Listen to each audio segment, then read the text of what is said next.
Hello everyone, welcome to the Ichimoku daily analysis for the SP 500 for Monday, May the 3rd, 2010. Well, a green bodied candle today, and the green body denotes the buyers making some solid net bullish progress on the day between the open and the close. They've actually managed to close this market up above the 1200 area that was offering potential resistance to this market. Now the market has opened at the low and closed up towards the high, which suggests that the buyers have closed in control and that they've shown some commitment to taking this market throughout the higher throughout the day. Interestingly, though, the bulls weren't strong enough to change the trend of this market. The trend remains down, with the previous day's candle having a lower high and a lower low.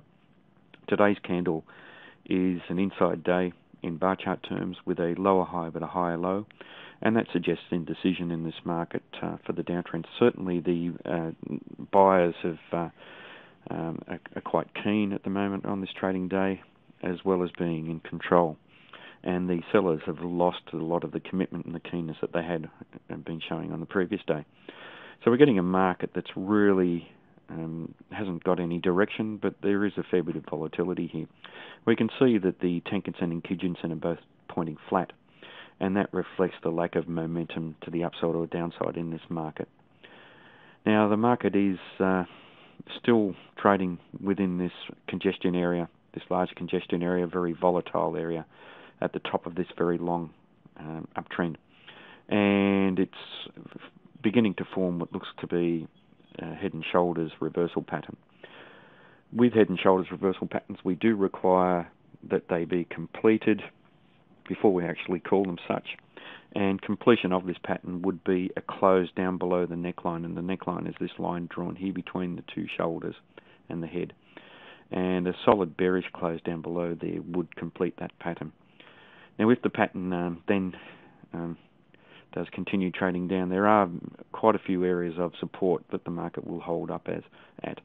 So that just tends to really lessen the likelihood of there being a solid close down below there and a solid retracement of this previous uptrend.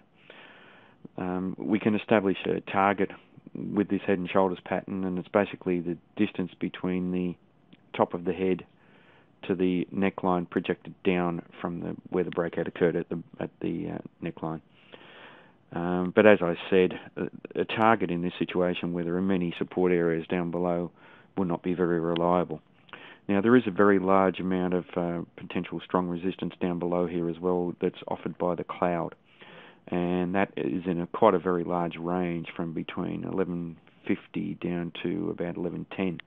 So a very large area of support down there as well. Now the market is trading up above the cloud or the Kumo, so the market does still retain its overall positive bias.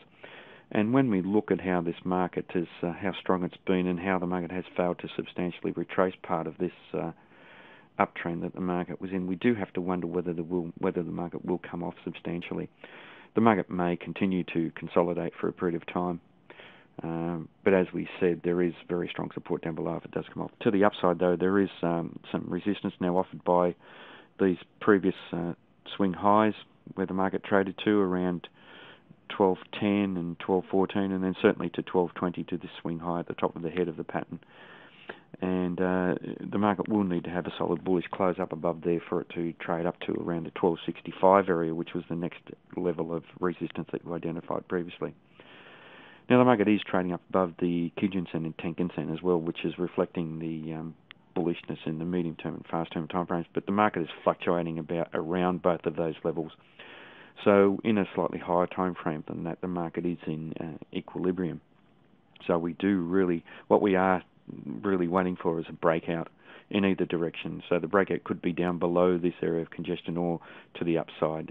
We can't preempt that. All we can do is sit back and wait for further evidence. Many head and shoulders patterns do fail. So there is potential for that to happen, and because the market is trading up above the cloud, then the likelihood is that the trend may continue to the upside, And as I've said, if the breakout is to the downside, then it probably won't be a substantial sell-off.